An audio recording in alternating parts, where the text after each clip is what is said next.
بسم الله الرحمن الرحيم.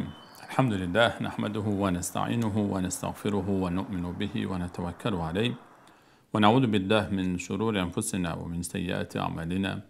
من يهدي الله فلا مضل له ومن يضلله فلا هادي له، ونشهد أن سيدنا ومولانا محمدا عبده ورسوله.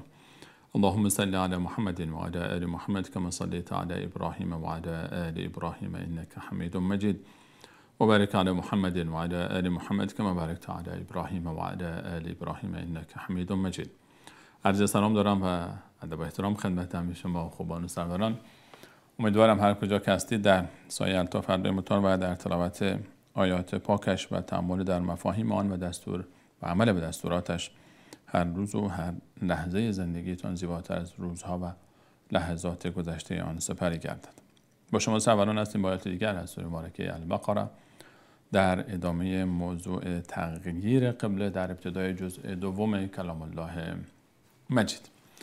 در درس‌های گذشته به همراه شما سروران آیات ابتدای جزء دوم رو، جزء مبارکه 2 رو به همراه شما گرامیان به تلاوت گرفتیم و موضوع تغییر قبله رو در 2 جلسه گذشته صحبت کردیم و امروز همین موضوع رو ادامه خواهیم داد با آیه 144 از این سوره. الله متعال در این آیه می‌فرماید: اعوذ بالله من الشیطان الرجیم قد نرى تقلب وجهك في السماء فلنولينك قبلة ترضاها فول وجهك شطر المسجد الحرام.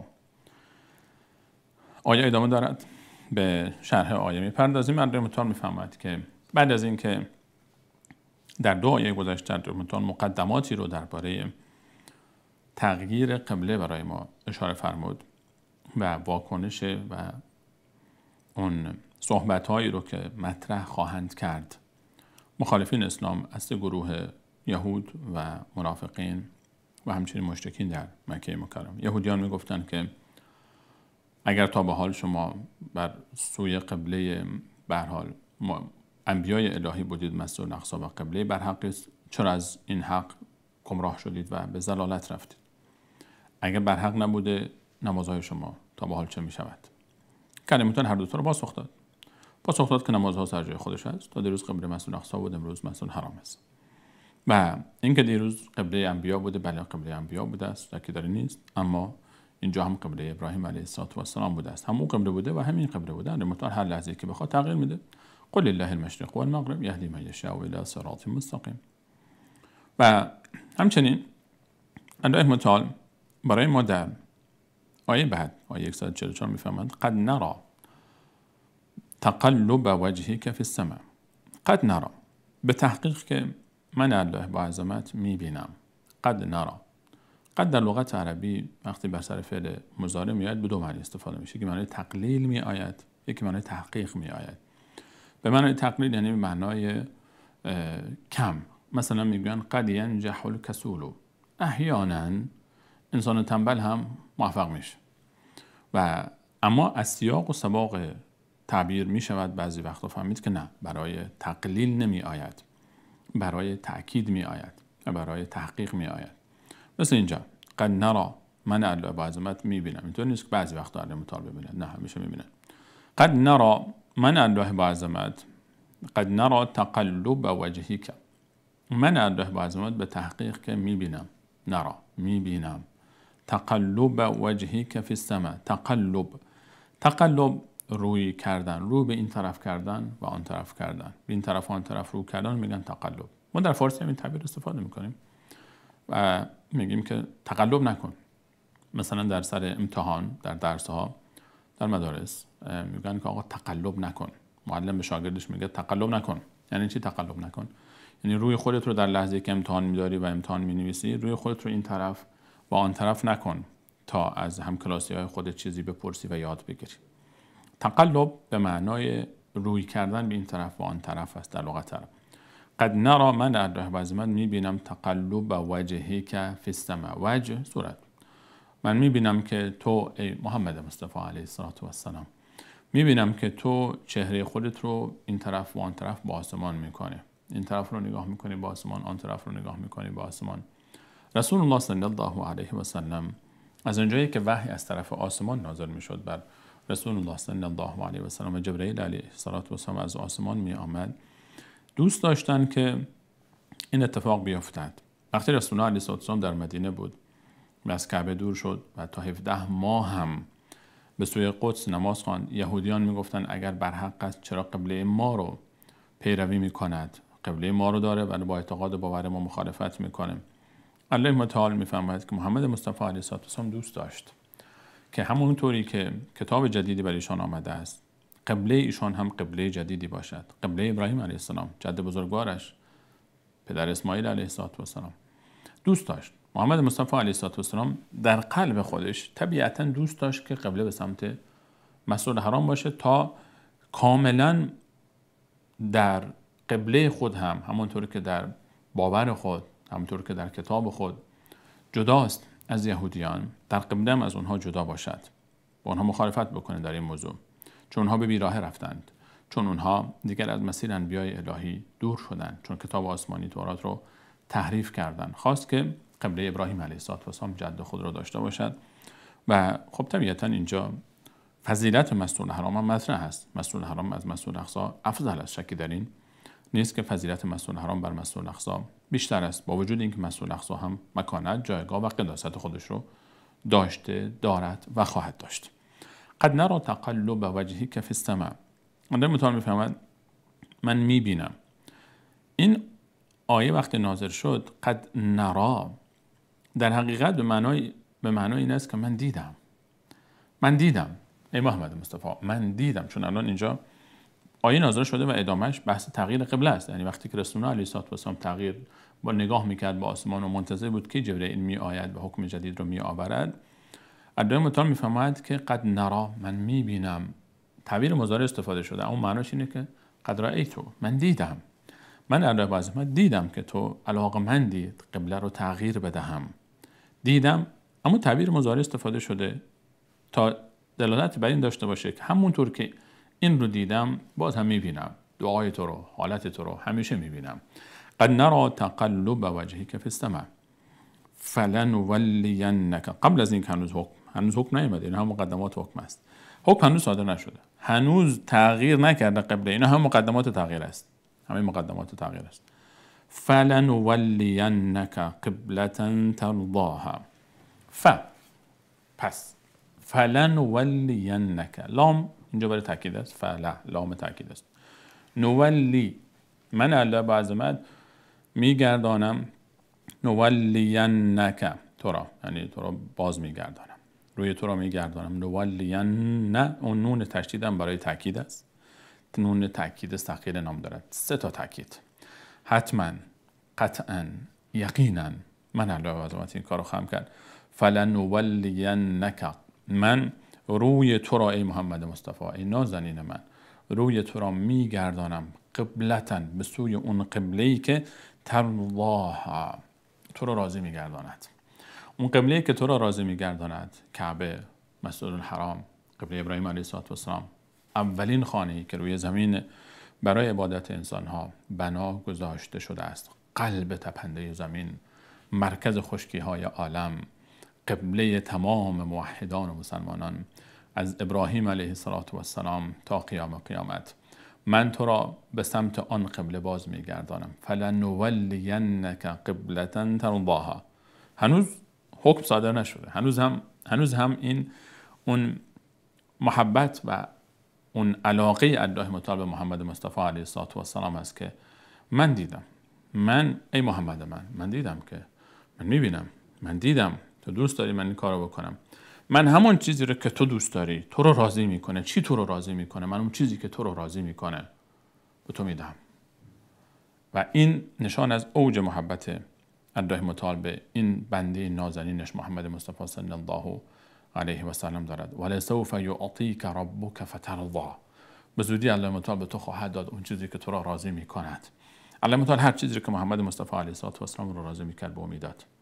محمد مصطفی علیه السلام یک شخصیت عظیم است، یک شخصیت عجیب است. الله متعال چنان این انسان نازنین رو دوست داره و در قرآن کریم وقتی که ما میبینیم حتی در خطاب محمد مصطفی علیه السلام از سوی الله متعال نشان از اوج این محبت است، چقدر این انسان رو دوست داشته است. ما در قرآن کریم وقتی که میبینیم که دیگر انبیاء الهی رو احیانا الله متعال با نام آنها صدا کرده، یا آدم اسکن انت و زوجک الجنه، یا آدم تو همسرت وارد جنت شوید، یا ابراهیم قد صدقت رؤیا، ای ابراهیم تو خوابی رو که دیده بودی او رو به تحقق پیونداندی، یعنی تو انجام دادی، خواب تعبیر کردی خوابی رو که دیدی در ذبح اسماعیل علیه السلام. یا نوح بسلام منا و برکات علیک و علی من معک، اینو درود بر تو باد، فرودای تو و امتی که با تو هستین در کشتی بعد از طوفان. یا نوح، یا ابراهیم، یا آدم، یا یحیی خذ الکتاب، یا زکریا انا نبشرک بغلام، یا داوود انا جعلناک خلیفة فی الارض. همه پیامبران را در می‌بینیم با اسمش، یا موسی اننی انا الله، یا عیسی انت قلت للناس اتخذوني و امی الهین من دون الله.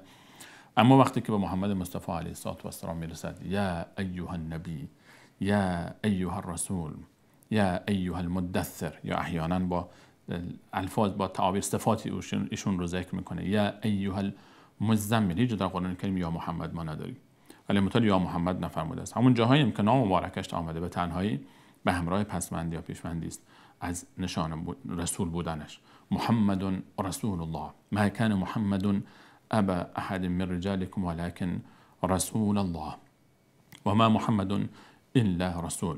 جایی که نام احمد آمده هستم از قول عیسی علیه السلام و مبشرا برسول یأتی من بعدی، رسول یأتی من بعد اسمه احمد. الله متعال این ذات نازنین رو سفارش کرده است برای ما. این ذات به جان ایشون الله متعال قسم میخورد، به جان محمد مصطفی علیه السلام قسم خورد، لعمرک انهم لفی سکرتهم یعمهون. قسم به جان تو ای محمد علیه السلام که این قوم در شهوت خود غرق بودند. و الله متعال از محمد مصطفی علیه السلام وقتی که صحبت میکنه تمام وجود ایشون رو برای ما تایید میفرماید. وقتی درباره ذهنشون صحبت میفرماید ما ضل صاحبکم و ما غوا، گمراه نشده صاحب شما و آن کسی که همراه شما است. پیامبر نازنین به گمراهی نرفته است، دیوانه نشده است، به بیراه نرفته است. درباره چشم صحبت میفرماید ما زاغ البصر و ما طغى، چشمش به انحراف کشیده نشده است. درباره زبانشون وقتی صحبت میفرماید و ما ینطق عن الهوى ان هو الا وحی یوحی، هیچ چیزی رو به زبان نمی آورد مگر اینکه وحی الهی است. درباره دین هر چه میگوید وحی است از سوی الله متعال. درباره الم نشرح لك صدرک، درباره قلبشون وقتی سینه ایشون صحبت میفرماید الم نشرح لك صدرک، آیا من سینه تو را گشاد و نگرداندم و شرح صدر به تو ندادم. وقتی که درباره اخلاق ایشون صحبت میفرماید بالمؤمنین رؤوف الرحیم، به مؤمنان بسیار بخشنده است، بسیار مهربان است. و در یک جمله خلاصه میکنه و انک لعلی خلق عظیم، و تو در بالاترین پایه ها و مکارم اخلاقی هستی. این محمد مصطفی علیه السلام است در قرآن کریم که در یک توصیف عجیبی الله متعال با ایشون دارد. و اینجا الله متعال در تغییر قبله میفرماید فلنولینک قطعا، حتما، یقینا من الله باعظمت تو رو به اون سمت قبله خواهم برد که تو رو راضی بکنه، تو دوست داری اونجا باشه، قبله رو اون طرف میکنه. محمد مصطفی علیه السلام قلبش به سمت مسجد الحرام است. یک نکته لطیفی رو اینجا دقت بکنیم. با وجود اینکه قلب محمد مصطفی علیه السلام به سمت مسجد الحرام بوده است از ابتدا، اما دستور الله متعال رو بر احساس و خواسته خود ترجیح داده است. یعنی آیا رسول الله علیه السلام وقتی که امر شد به سمت مسجد الاقصی نماز بخواند نعوذ بالله سر باز زد، گفت نه فقط مسجد الحرام، کلا و حاشا، هرگز این کارو نکرد. رسول الله علیه السلام با دستور الله متعال موافق بود، با وجود اینکه قلبش به سمت مسجد الحرام و کعبه متمایل بود، اما به سمت مسجد الاقصی نماز می‌خواند. مسجد الاقصی رو هم دوست داشت، مسجد الحرام رو بیشتر دوست داشت. مسجد الحرام فضیلتش بیشتر است. اینجا ترجیح بین خوب و خوبتر است، بین خوب و خوبتر است. و فلنولینک قبلة ترضاها، تو به سمت روی تو رو به سمت قبله خواهم کرد که تو رو راضی می‌گرداند. این معنی نیست که نعوذ بالله از مسجد الاقصی ناراض بود، نه. اینجا انتخاب خوبتر از خوب است. بین خوب و خوبتر وقتی شما انتخاب می‌کنی، خب طبیعتاً خوبتر رو انتخاب می‌کنی. اینجا مسجد الاقصی خوب است، مسجد الحرام خوبتر است، چون هم فضیلتش بیشتره، هم بالاخره اولین خانه است که روی زمین بنا نهاده شده است، هم یادگار ابراهیم علیه السلام است که جد تمام انبیا است، جد تمام بنی اسرائیل است، جد موسی و عیسی علیهم السلام و دیگر پیامبران الهی است. فلنولینک قبلة ترضاها، هنوز حکم صادر نشده، اینها مقدمات است. اینها اون احساسی است که رسول الله علیه السلام قبل از حکم به او داده می شود. همه اینها را در متون میفهمد جایگاه محمد مصطفی رو میخواد برای ما مشخص بکنه. الان حکم اینجا صادر میشه، فول وجهک شطر المسجد الحرام. از الان، از این لحظه به بعد، فول بچرخان، وجهک صورت خود را، شطر المسجد الحرام. شطر، کلمه شطر به دو معنی استفاده میشه. یک معناش به معنای نصف است، نصف. در عربی شطر به معنای نصف شی رو میگن شطر. در روایت حدیث معراج، سفر عجیب رسول علیه السلام در یک معجزه به آسمان ها، وقتی که با یوسف علیه السلام ملاقات فرمود که در اون روایت آمده است که الله متعال به او شطر الحسن رو داده بود، نصف زیبایی های دنیا رو داده بود گویی. و کلمه شطر به معنای نصف می آید. یک معنای دیگر کلمه شطر به معنای وجهه است، به معنای قبله است و شطر جهت هست، جهت به تعبیر ساده تر، جهت به سمت جهت، به این جهت، یعنی به یک سو، یک طرف. و هر دو معنی در اینجا استفاده می شود. شطر المسجد الحرام، شطر انسان وقتی که میخواد که به یک سمتی رو بکنه، به یک جهتی رو بکنه، ما انسان ها وقتی که میخوایم نگاه بکنیم یک سمتی رو، به یک سمتی رو میکنیم، ما اون فضایی رو که ما میبینیم، فضای دور بر ما، همیشه ما نصف اون فضا رو میبینیم. ما در هر فضایی که باشیم همیشه فقط نصف اون فضا رو میبینیم. چرا؟ من وقتی که وارد مثلا یک باغ شما بشید، از خانه خودتون میاد بیرون در خیابان مثلا، شما همیشه نصف رو میبینید. این دایره‌ای که دور بر شما هست، دایره دور بر شما، محیط اطراف شما، در این دایره وقتی انسان در مرکز این دایره قرار میگیره، فقط نصف رو میبینه دیگه، فقط 180 درجه رو میتونه ببینه، چون از سمت راست تا چپ، یعنی سر ما فقط از این طرف تا این طرف، فقط از سمت راست تا سمت چپ یا چپ تا راست 180 درجه است، یعنی نصف این دایره است. نصف فضا رو میبینیم، نصف دیگر پشت سر ما قرار میگیره. چون پشت سر ما قرار میگیره ما نمیبینیم. در حقیقت ما وقتی که به یک سمت رو میکنیم، وقتی که به یک جهتی رو میکنیم، در حقیقت به یک نصفی از فضای دور برمان رو کردیم. اینجا به همین معنا، یعنی شطر وقتی که صحبت میشه، شطر هم نصف میشه هم جهت. هر جهتی که ما رو کنیم در حقیقت نصف فضای دور بر رو فقط ما میبینیم. اینجا فوال وجهک شطر المسجد الحرام، شما صورت خود رو بچرخان به جهت مسجد الحرام، جهت مسجد الحرام، به جهتی بایست که مسجد الحرام روبروی شما باشد. رسول الله علیه السلام در مدینه منوره برای یاران خود فرمود که قبله شما ما بین مشرق و مغرب است. در مدینه چون مکه به سمت جنوب است، مکه مکرمه به سمت جنوب است، اگر شما به سمت جنوب بستید، یعنی اگر طوری بستید که دست چپ شما باشه مشرق و دست راست شما باشه مغرب، قبله میشه روبروی شما. در مدینه قبله بین مشرق و مغرب است، یعنی وسط. فولی وجهک شطر المسجد الحرام، المسجد الحرام. مسجد، تعبیر مسجد رو خب میدانیم، مسجد به معنای عبادتگاه ما مسلمانان هست. مسجد در لغت، کلمه مسجد از سجده گرفته شده. سجده اون حالتی که نزدیکترین حالت بنده در نماز نزد الله متعال است. یعنی انسان در نماز نزدیکترین حالتی که با پروردگار خودش دارد در حالت سجده هست، چون اوج تواضع، فروتنی و به خاک مالیدن بینی و پیشانی است در برابر الله متعال. ما وقتی در سجده هستیم بهترین حالت، یعنی بهترین حالت روحانی رو انسان در سجده احساس میکنه. یعنی واقعا خصوصا انسان اگر خودش رو عادت بده در سجده دعا بکنه، در سجده حضور قلب داشته باشه، دعاهای مختلفی که رسول الله علیه السلام مختلف ثابت است که در سجده دعا میکردن. هر دعایی میشه در سجده خواند، در سجده داخل نماز، خارج از نماز، نمازهای واجب، فرض باشد، واجب باشد، هر نمازی میشه در سجده دعا کرد، هر دعای زبان عربی. و در سجده وقتی انسان دعا میکنه نزدیکترین حالت انسان با پروردگارش در سجده است. و نماز مهمترین عمل نماز سجده است. چون مهمترین عمل نماز سجده هست، اینجا مسجد که نماز در او خوانده می شود به از روی سجده اسمش گرفته شده. مسجد محل سجده کردن. مسجد در لغت به معنای محل سجده است، خب محل نماز اطلاق می شود. فولی وجهک شطر المسجد الحرام، المسجد الحرام. الحرام، حرام همون حرام است، یعنی ممنوع. ممنوع، حرام یعنی ممنوع. تحت لفظش مسجد الحرام، مسجدی که در اون ممنوع است بسیاری از چیزهایی که جای دیگر جایز است. مسجد الحرام، مسجد الحرام نام اختصاصی مسجدی است که کعبه در قلب این مسجد قرار گرفته است.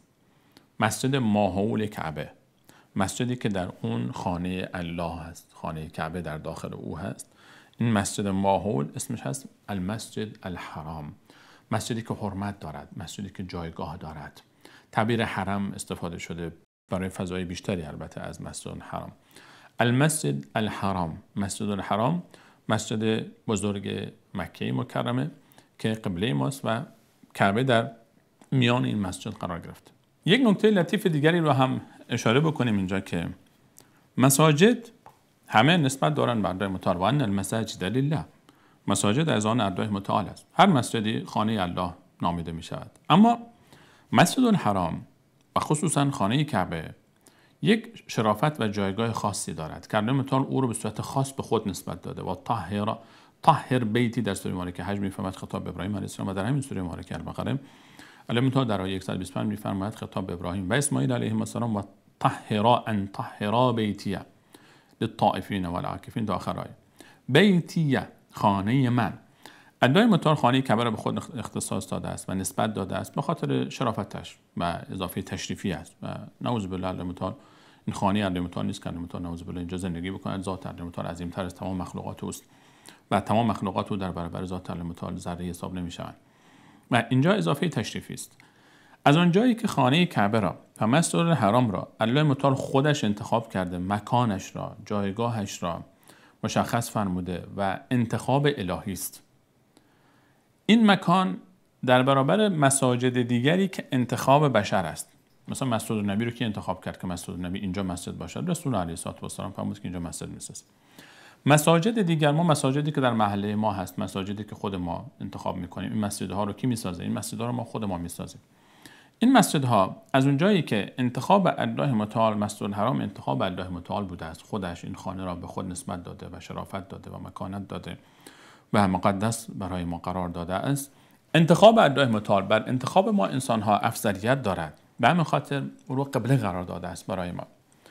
فولی وجهک شطر المسجد الحرام، رو کنید به سوی جهت مسجد الحرام، به سوی مسجد الحرام. فرمود به جهت مسجد الحرام، نه فرمود به خود عین کعبه، چون اگر گفته میشد به سوی خود کعبه یعنی به سوی خود خانه کعبه، موقع کار سخت میشد، موقع دیگه بعد حساب کتاب بسیار دقیق می بود.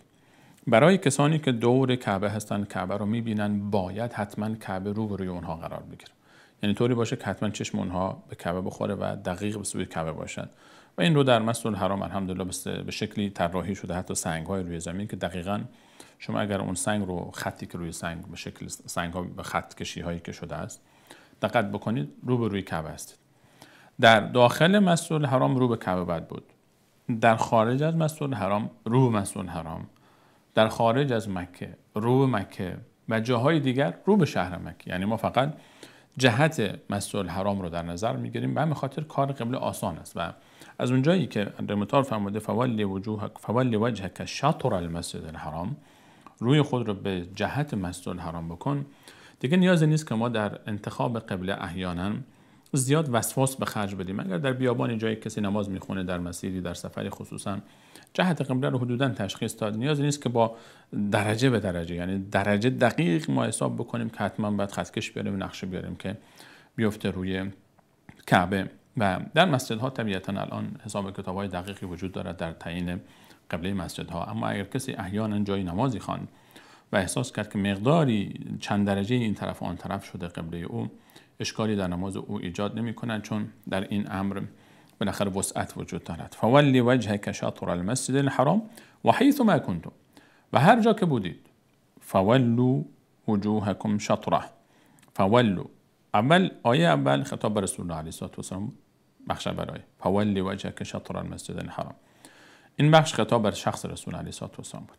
در ادامه خطاب به کل امت، فولوا وجوهکم شطره، هر جا که بودید، هر جا که بودید شما به سوی مسجد الحرام نماز بخوانید. رسول علیه السلام فرمود که یکی از نعمت‌هایی که من داده شده است این است که جعلت لی الارض مسجدا و طهورا. تمام زمین برای من محل سجده و مسجد قرار داده شده است. یعنی اینکه هر جا که بخواهم نماز بخوانم میتوانم نماز بخوانم. ما امت مسلمان این فضیلت رو در مطالب ما عنایت فرموده است که برای عبادت نیاز به یک مکان خاص نداریم. برای مساجد افضلیت دارد، اما هر جا می شود که نماز خوان، بجز اماکنی که ناپاک هستند که نیاز به ذکر نیست. در هر اماکنی که پاک هستند، ما در قبرستان رسول علیه السلام منع کرد که از بالای در قبرستان نماز بخوانیم و همچنین در جاهایی که اکرمکم الله نظافت پاکی و مناسبی ندارد. و هر جا می شود نماز خوان. و من حیث ما کنتم، هر جا که بودید، فولوا وجوهکم شطره، برای نماز خواندن سو به مسجد الحرام، به سمت مکه، یعنی خارج از مکه به سمت جهت مکه رو بکنید. و ان الذين اوتوا الكتاب لیعلمون انه الحق من ربهم وما الله بغافل عما یعملون. اما و ان الذين اوتوا الكتاب، کسانی که به آنها کتاب داده شده است، مسیحیان، یهودیان. و ان الذين اوتوا الكتاب لیعلمون، خوب میدانند، انه الحق من ربهم، که تغییر قبله از مسجد الاقصی به سوی مسجد الحرام حقی است، حقیقتی است از سوی پروردگارشان. و ان الذين اوتوا الكتاب لیعلمون انه الحق من ربهم، اهل کتاب، همین مسیحیانی که به شما اعتراض میکنن، از روی حسادت خوب میدانند که این تغییر قبله حقی است از جانب الله متعال. خوب میدانند که این امر اتفاق میافتاد. آنها خوب میدانند و آنها میدانستند، در تورات آمده بود که پیامبر آخرالزمان پیامبری است که دو قبله دارد، به مسجد الاقصی نماز میخواند، سپس به مسجد الحرام. و آنها میدانستند، مسیحیان و یهودیان میدانستند، وقتی که این پیامبر از نسل اسماعیل علیه السلام است، پیامبر آخرالزمان، تمام صفاتی که در تورات و در انجیل درباره او آمده است، درباره محمد مصطفی علیه السلام صدق پیدا میکنه و ایشان همون پیامبر است و این پیامبر از نسل اسماعیل است. اسماعیل فرزند ابراهیم علیه السلام و قبله ابراهیم و اسماعیل، قبله اسماعیل و ابراهیم کعبه است. یقینا این پیامبر که از نسل اسماعیل و ابراهیم است به کعبه باز میگردد، قبله او به سمت کعبه می رود. این رو خوب می دانستن.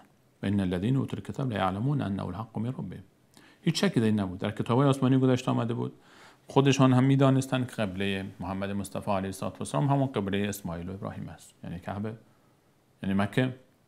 این رو خوب می دانستند. خب وقتی می دانید چرا اعتراض میکنید؟ وقتی می دانید چرا اعتراض میکنید؟ و ما الله بغافل عما یعملون. ببینید، الله متعال غافل نیست از آنچه که آنها انجام میدن. این تهدید است، تهدید به یهودیان و مسیحیان است.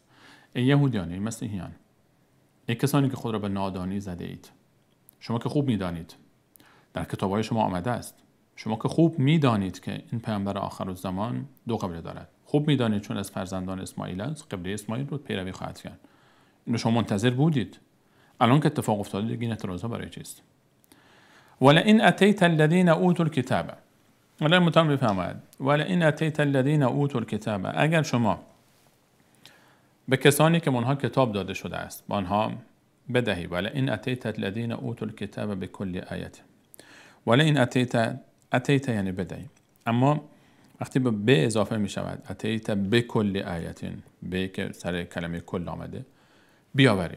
ولئن اتیت الذین اوتوا الکتاب بكل آیه، اگر شما هر معجزه‌ای هم بیاوری ای محمد مصطفی علیه السلام برای اهل کتاب، مسیحیان، یهودیان، خصوصا یهودیان، اگر هر معجزه‌ای هم شما بیاوری برای یهودیان، ما تبعوا قبلتک، قبول نمی‌کنن قبله تو را، اینها به تو ایمان نمی‌آورند و به سمت قبله تو مسجد الحرام هم نماز نمی‌خوانند، مگر معجزاتی که اینها از موسی علیه السلام دیدن کم بود.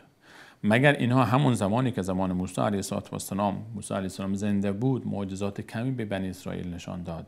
فرسلنا علیهم الطوفان والجراد والقمل والضفادع والدم. الله متعال میفهمد طوفان فرستادم، ملخ ها رو فرستادم به سوی اونها، قورباغه ها رو فرستادم، شپش ها رو فرستادم، آب نیل رو خون کردم. همه معجزات اتفاق افتاد و همین ها رو دیدن. عصای موسی علیه السلام رو در برابر فرعون دیدن. این عصا رو وقتی به دریا زد شکافته شد دیدن. این عصا رو وقتی به سنگی میزد و 12 چشم خروشان بیرون می آمد رو دیدند. اما باز هم اینها این همه معجزات دیدن، همون معجزه نجات از دست فرعون رو دیدن، همین که از دریا خارج شدن و جوزنا ببنی اسرائیل البحر، الله در سوره اعراف میفرماید، همین که اینها از بحر خارج شدن چه گفتن؟ اینها فأتوا علی قوم یعکفون علی اصنام لهم، گذرشون برای قومی افتاد که بت عبادت میکردن، بت‌ها رو میپرستیدن. گفتن یا موسی اجعل لنا الها کما لهم الهه، ای موسی برای ما خدایی به تراش مانند این خدایی که اینها دارن. اینها همون کسانی هستند که با موسی علیه السلام از دریا رد شدند. در حضور موسی علیه السلام اینها این کارو کردن. حالا اینا پیروی موسی رو ادعا میکنن، این یهودیان. شما با موسی علیه السلام چه کردید که بعد از او بکنید؟ افکلما جاءکم رسول بما لا تهوى انفسکم استکبرتم فریقا کذبتم و فریقا تقتلون. اند متعال فرمود که هر وقت پیامبری اومد خوششون نیامد، یا کشتنش یا تکذیبش کردن. اینها همونها هستن. این همه معجزات چه سودی به حال اینها کرد؟ کال پیامبر جدید هم اونا معجزاتی نشان داد. مگر اینها نمیدانستند که محمد مصطفی علیه السلام هم پیامبر آخر الزمان است؟ یقینا میدانستند. صفیه ام المؤمنین دختر حیی ابن اخطب، سردار طایفه بنی نظیر از بزرگترین طوایف یهود در مدینه، که بعدها در فتح خیبر ایشون اسیر شد و بعد مسلمان شد و بعد آزاد شد و بعد رسول الله علیه السلام با ازدواج کرد. ام المؤمنین صفیه میفرماید در اون لحظه که رسول الله علیه السلام وارد شهر مدینه شد، در منطقه قبا هنوز نیامده بود به شهر، محدوده شهر مدینه در قبا بود. پدر من و عموی من رفتن به قبا، دیر وقت برگشتن. من دختر نوجوانی بودم آن وقت. هر وقت که می آمدن از بیرون، من به استقبال اونها می رفتم، منو در آغوش می گرفتن، خیلی گرم می گرفتن، با من محبت می کردن. آن روز وقتی رفتم سلام کردم و در رو روی اونها باز کردم، گویی اصلا من رو ندیدند، از شدت مشغله‌ای که در ذهن اونها بود و مشغول بودن. رفتند و ناراحت یک گوشه نشستند و عموی من به پدر من گفت آیا خود اوست؟ گفت بله، به والله خود اوست، همان کسی که منتظرش بودیم، یعنی پیامبر آخر زمان، ما منتظر این پیامبر بودیم. گفت چه خواهی کرد؟ گفت والله تا قیامت با او دشمنی خواهم کرد. او از ما نیست، او از بنی اسماعیل است، از بنی اسرائیل نیست، یعنی از بنی اسحاق، فرزندان اسحاق علیه السلام. همین قرآن کریم برای ما در آیه 89 در همین سوره مبارکه بقره میفهمد وقتی که منتظر بودن، هر وقت که یهودیان با مشرکین آن زمان مدینه، یعنی اوس و خزرج، جنگ و دعوایی می داشتن، می گفتن به زودی پیامبری می آید از ما به او ایمان می آوریم، با شما می جنگیم، شما رو چنان از بین می بریم که الله متعال عاد و ثمود رو از بین برد. الله متعال می فرماید فلما جاءهم ما عرفوا ولما جاءهم ما عرفوا کفروا به. وقتی آمد پیششان آن کسی که شناختنش، خوب می شناختن که کیست، و کافر شدن، با ایمان نیاوردن. این یهود است. دشمنی اونها حسادت است، کینه است، حقد است. خوب میدانن که مسلمانان بر حقن. الله متعال میفرماید ولئن اتیت الذین اوتوا الکتاب بکل آیة ما تبعوا قبلتک. هر کاری بکنی نه از تو راضی بشن، از تو راضی نمیشن. این همین آیه رو ما در همین سوره در آیه 120 داشتیم. ولن ترضى عنک الیهود ولا النصارى. هرگز راضی نمیشن از تو، نه یهودیان نه مسیحیان. حتی تتبع ملتهم، تا وقتی که پیرو ملت آنها بشی. ملت اونها یک ملت جدا خواند. ولن ترضى عنك اليهود ولا النصارى حتى تتبع ملتهم. تا وقتی که تو یهودی نشی، مسیحی نشی، یهودیان مسیحیان از تو راضی نمیشن. خیلی ساده اندیشن کسانی از مسلمانان که فکر میکنن میتوانند با معاهده های سیاسی، میتوانند با تنازلات، کوتاه آمدن در سیاست ها، در رابطه ها، در بسیاری از مسائل مهم با مسیحیان، با یهودیان اونها را از خود راضی بکنن. هرگز اون از من شما راضی نمیشن. الله متعال میفهمد هرگز اونها از من شما راضی نمیشن. ولئن اتیت الذین اوتوا الکتاب بكل آیة ما تبعوا قبلتک. هرگز اینها راضی نمیشن. و ما انت بتابع قبلتهم. و تو هم محمد مصطفی علیه السلام تو هم و ما انت بتابع قبلتهم، تو هرگز قبله آنها را پیروی نخواهید کرد. هرگز جمله اسمی دلالت بر استمرار و دوام دارد. هرگز امکان ندارد تو به سمت اونها بری و سمت شما بیاد. این مرز مشخص است. اونها دین خودشون رو دارن، ما دین خودمون رو داریم. اونها در یک مسیر دیگر هستن، ما در یک مسیر دیگر. وحدت ادیان و ادیان ابراهیمی دور هم جمع بشیم و اینا همش حرفای بی اساسی است. این حرف کسی است که نشناخته اونها رو، یا طمعی دارد یا هدفی دارد یا در ورای این به دنبال منافعی هست یا منافقی است در صف مسلمانان. اونها در یک دین دیگر هستن، ما در یک دین دیگری هستیم. اونها در مسیر دیگری هستن، ما در مسیر دیگری هستیم. و ما انت بتابع قبلتهم، شما به سمت اونها نخواهید رفت. تمام. مسیر ما با مسیر شما متفاوت است. مسیر ما مسیر دیگری است، مسیر شما مسیر دیگری است. این حکایت رو علی مطهر در ادامه می‌فرماید و ما بعضهم بتابع قبلة بعض. فکر نکنید باز کفر ملت واحده هستند، در ید واحده هستند. نه خیر، اونها همینطور نه. و ما بعضهم بتابع قبلة بعض، برخی از اونها هم حاضر نیستن قبله یکدیگر رو بپذیرن. اونها هم قبله متفاوتی دارن. یهودیان قبله اونها ادعا میکنن که دیوار براق در غرب مسجد الاقصی است و مسیحیان به سمت شرق قبله رو به سمت شرق انتخاب کردن.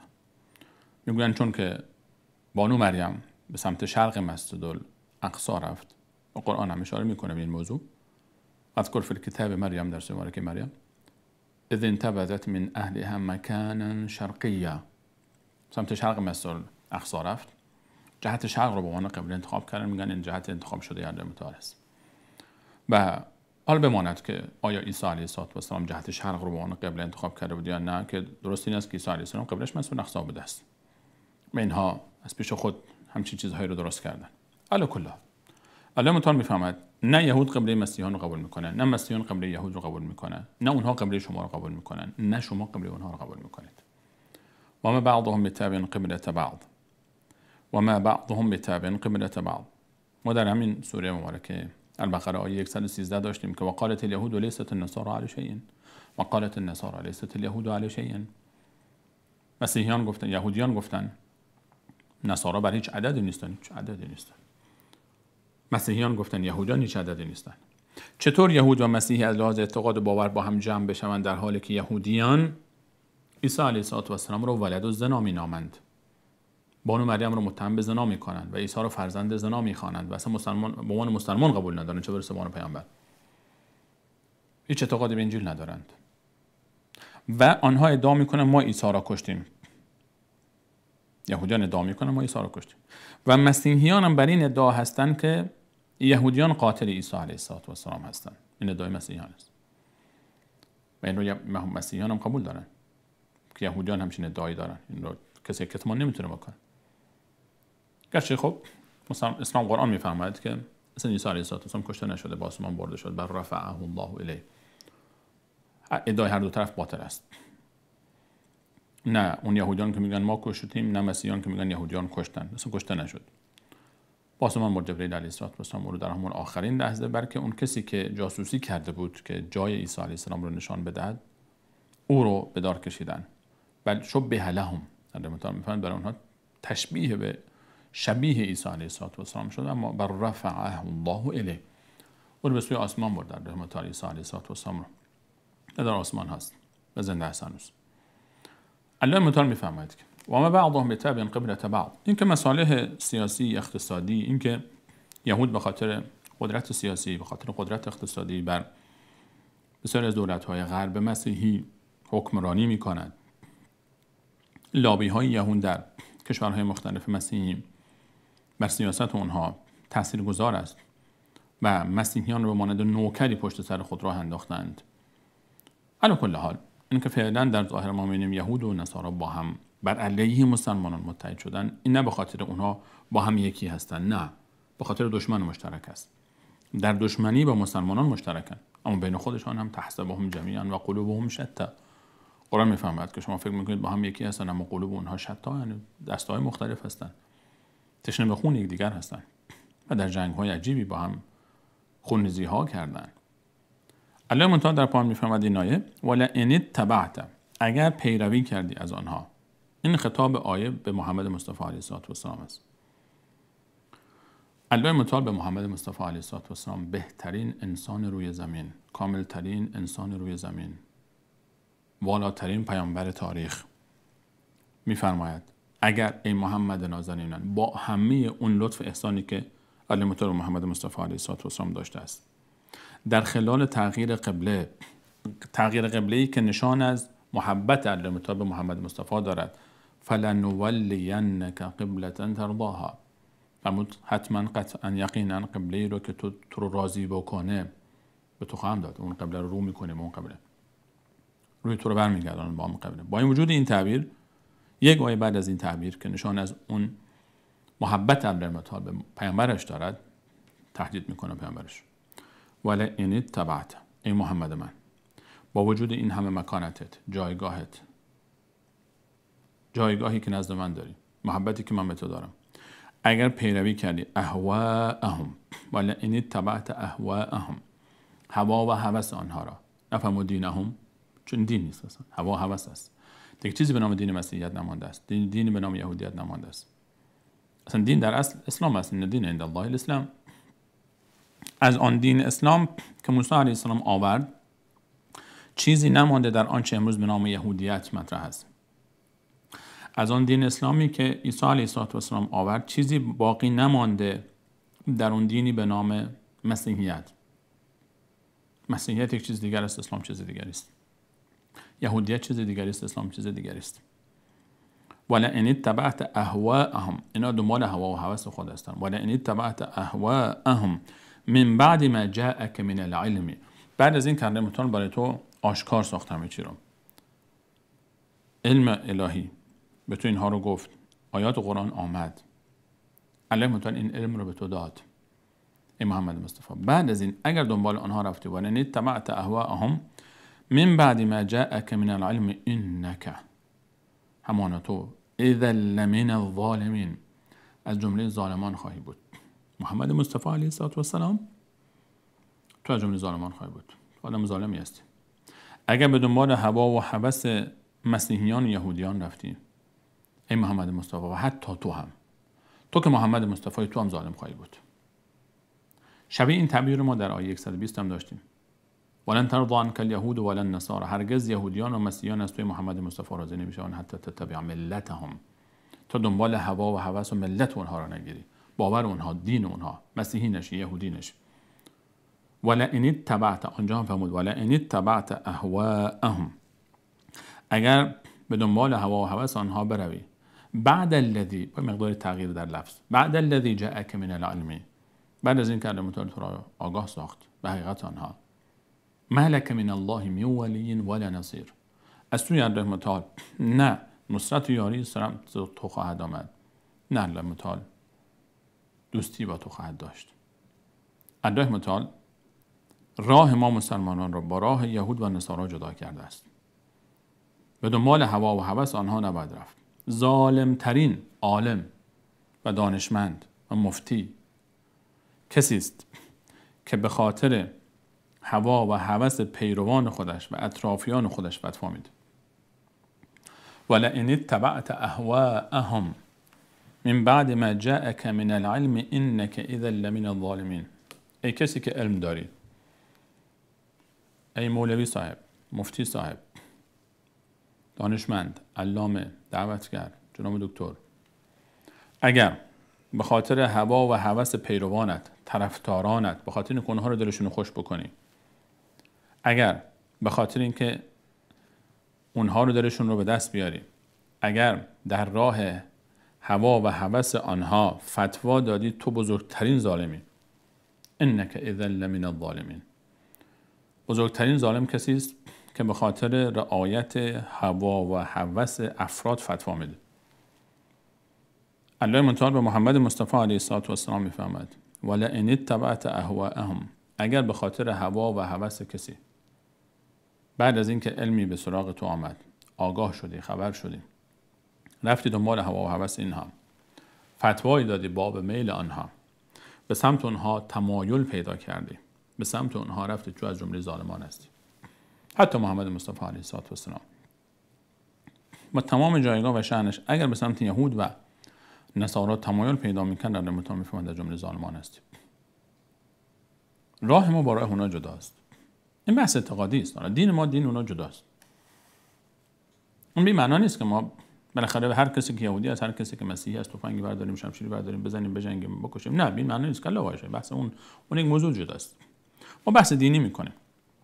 بحث اعتقادی است اینجا. هر کسی به مال، جان و ناموس ما دست دراز کرد، مال، جان ما دستشو قطع میکنیم طبیعتا. تا وقتی کسی به مال، جان و ناموس و آبروی ما دست دراز نکرده باشه، جانش، مالش، ناموسش در حفاظت است. اما کسی دست دراز بکنه، قدم به سرزمین های ما بگذاره، اشغال بکنه، پا بگذاره، دستشو قطع میکنیم، پاشو میشکنیم. اون یک بحث دیگری است. اما اگه کسی به جان، مال و ناموس و آبروی مسلمان دست دراز نکرده باشه، به خاطر اینکه مسلمان نیست، کافر است، یهودی است، بت پرست است، هر چی میخواد باشه، ما کاری به اون نداریم. یعنی این معنی نیست که حتما یا باید مسلمان بشی یا میزنیم. نه خیر، همچین چیزی نیست. رسول الله علیه السلام هم در مدینه با یهودیان پیمان وثیقه شهروندی بست. فرمود که مال، جان، آبروی ما، شما همه نسبت به یکدیگر در امان است. شما به جان، مال و آبروی ما دست دراز نکنید، ما به جان، مال و آبروی شما دست دراز نکنید. اما تا یهودیان بنی قینقاع به ناموس مسلمانان دست دراز کردن، لباس یک زن مسلمان رو از تنش خارج کردن، خواستن خارج بکنن و یک نفر رو کشتن که در دفاع از این خواهر بلند شده بود. رسول الله علیه السلام لشکر کشید همون روز بر علیه بنی قینقاع. تا نقشه ترور رسول الله علیه السلام رو بنی نضیر، طایفه دیگر یهودیان ریختن، همون روز بر علیه اونها اعلان جهاد کرد. تا بنی قریظه، طایفه سوم، آخرین طایفه یهودیان مدینه، بر علیه مسلمانان با دشمن خارجی متحد شد. رسول الله علیه السلام به عنوان خیانتکار جنگی اونها رو محاصره کرد و همه مردان اونها رو کشت. اسلام با کسی تعارف نداره. کسی با ما مسالمت آمیز زندگی کرد، به سرزمین ما وارد نشد، سرزمین های ما رو اشغال نکرد، به سرمایه های ما، به اعتقاد ما، به باور ما، به آنچه که ما ارزش های ماست احترام گذاشت. ما با کاری نداریم.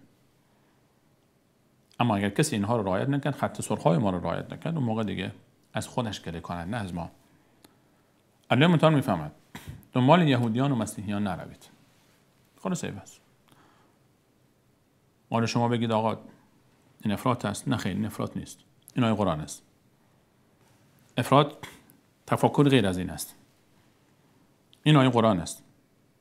لفظ به لفظش کلام الله متعال است. آنچه بنده مطرح میکنم شخص صحبت‌های من نیست که. من اینجا صحبت‌های خودم رو مطرح نمیکنم. این آیات رو اگر اشتباهه بگید آقا شما اشتباه درست. اینجا این ترجمه شما اشتباهه. به این دلیل این برداشت شما از این آیه اشتباه است. من میپذیرم. قرآن میفهمد. این آیه نیست تنها. 10 آیه در این باره است. 10 آیه درباره این است که یهود و نصارا دوست شما نیستن. یا ایها الذین آمنوا لا تتخذوا اليهود والنصارى اولیاء بعضهم اولیاء بعض. یهودیان و نصاریان رو به دوستی نگیرید. و من یتولهم منکم فانه منهم. در سوره مائده آیه 51. اگر کسی از شما با آنها دوست شد، یکی از اونهاست دیگه، بس از شما نیست. و آنها ولئن اتبعت اهواءهم من بعد ما جاءك من العلم انك اذا لمن الظالمین. هر دولت مردی، هر سیاستمداری، هر پادشاهی، هر تاجری، هر حاکمی که در راه اهداف یهودیان، مسیحیان، بر علیه اسلام مسلمین، برای مسلمانان قدم برمی‌دارد، ظالم است و به اندازه درجه همکاری او ایمانش به خطر می‌افته. چه بسا که اصلا مثل اونها میشه، دیگه اصلا مسلمان نیست. این موضوع جدی است. نباید در هیچ چیز با اون همکار شد. نباید بر علیه برادران و خواهران مسلمانمون با یهودیان و مسیحیان همکار بشه. حتی کسی که در تجارت با اونها شریک میشه. تجارت با یهودیانی که خون برادران مسلمان ما رو میریزن. خرید از شرکت یهودی که شما میدونید شرکتی که همکار یهودیان است. پولش میره به جیب یهودی که فردا گلوله بشه تو سر برادران و خواهران مسلمان من تو در این طرف و آن طرف دنیا، در فلسطین، در جای دیگر. نباید با آنها همکار شد. در ادامه الله متعال میفهمد الذین آتیناهم الکتاب، کسانی که من با آنها کتاب دادم، مسیحیان، یهودیان، اهل کتاب، اهل تورات و انجیل، یعرفونه، خوب میشناسن محمد مصطفی علیه السلام، کما یعرفون ابناءهم، همونطور که یقینا میشناختن که این فرزند من است. اینا خوب میدانن که محمد مصطفی علیه السلام اون پیامبر آخر زمانن، هیچ شکی در این نیست، خوب میدانن. الذين آتيناهم الكتاب يعرفونه كما يعرفون ابنائهم. علمای اهل کتاب، علمای یهود، علمای مسیحیان خوب میدانن که محمد مصطفی علیه السلام همون پیامبر آخر زمان است، هیچ شکی در این نیست. کما یعرفون ابنائهم، همونطور که خوب میشناختن که این پسر من است، مطمئن بودن که این پسر من است، مطمئن بود که این پسر من است، همونطور مطمئن بود که محمد مصطفی علیه السلام است. و ان فریقا منهم، اما گروهی از آنها، لا یکتمون الحق، حق رو کتمان میکنن، میپوشانن، و هم یعلمون، آگاهانه این کارو میکنن، دانسته این کارو میکنن، نه که خبر نباشن، خوب میدانن، خوب میدانند. یعنی مسئله این نیست که اونها ندانند، مسئله این نیست که شما بگید آقا چرا یهودیان میگن ما بر حقیم. خب یهودیان دروغ میگویند. الله متعال میفرماید که یهودیان خوب میدانند که بعد به محمد مصطفی ایمان می آوردن، اما نیاوردن. چرا؟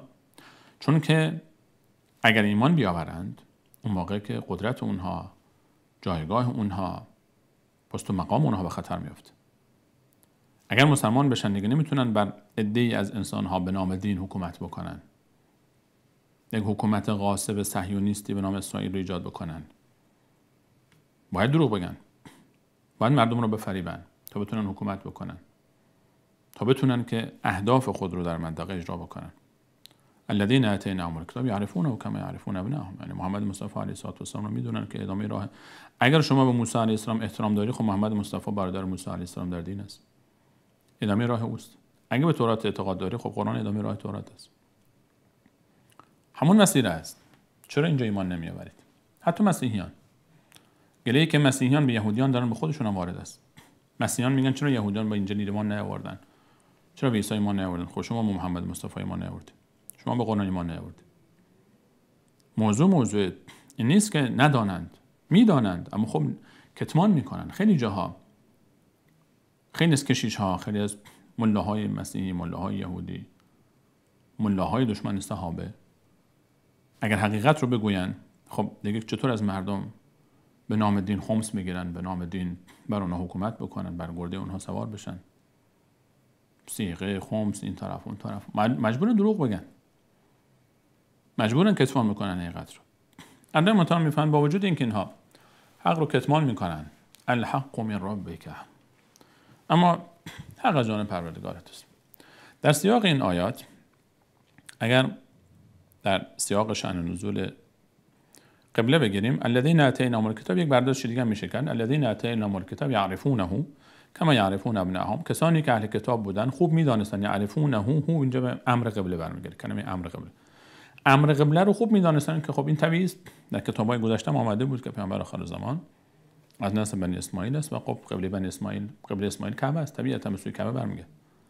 اینا خوب میدانستن این موضوع، اونها میدانستن. چرا اعتراض میکنن پس؟ و ان فریقا منهم لا یکتمون الحق و هم یعلمون، یک عده‌ای از اونها کتمان میکردن حق رو در حالی که میدانستن. و این عدالت قرآن نشان میده که میفهمن نه همه اونها، یک عده‌ای از اونها کتمان کردن، عده دیگری که کتمان نکردن ایمان آوردن. ما شخصیتی داشتیم به نام عبدالله بن سلام رضی الله عنه، ایمان آورده، عالم بزرگ یهود در مدینه، آمد به رسول الله علیه السلام ایمان آورد، از صحابه ایشان شد و دیگران از یهود که ایمان آوردن. این عدالت قرآن نشان میداد که فهمید خب برخی از اونها باور داشتن و قبول کردن، ایمان آورد.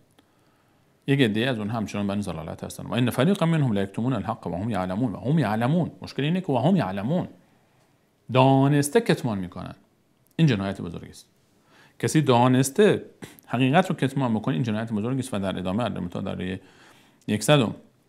159 درباره این عده صحبت می‌فرماید که چه لعنت بزرگی در انتظار کسانی است که حقیقت رو میدانند و نمیگن، چون با منافع شخصی او در تضاد است.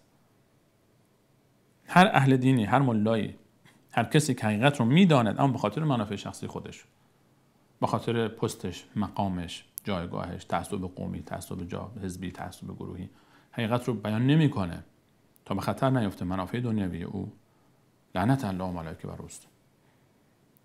الحق من ربک، انا متهم میفهمن نگران نباش، حق از جانب پروردگارت، این حق است از جانب پروردگارت. تغییر قبله یک حقیقتی است از جانب پروردگارت.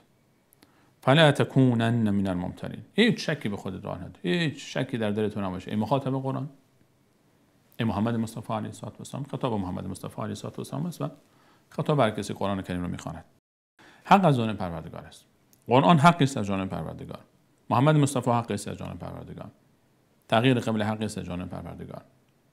و اینکه این امت بر مسیر ابراهیم علیه السلام است و قبله ابراهیم علیه السلام رو پیش میبرد و مسیر توحید او رو پیش میبرد. حقی است از جانب پروردگار و هیچ شکی در این نیست. ما همینقدر اکتفا میکنیم. در برنامه بعد ان شاء الله به شما صبران همچنان آیات دیگری از تغییر قبله باقی مانده است. ان شاء الله به این موضوعات هم خواهیم پرداخت. تا دیدار دیگر همه شما صبران. بله متعال بسم الله. الله یار و نگهدارت.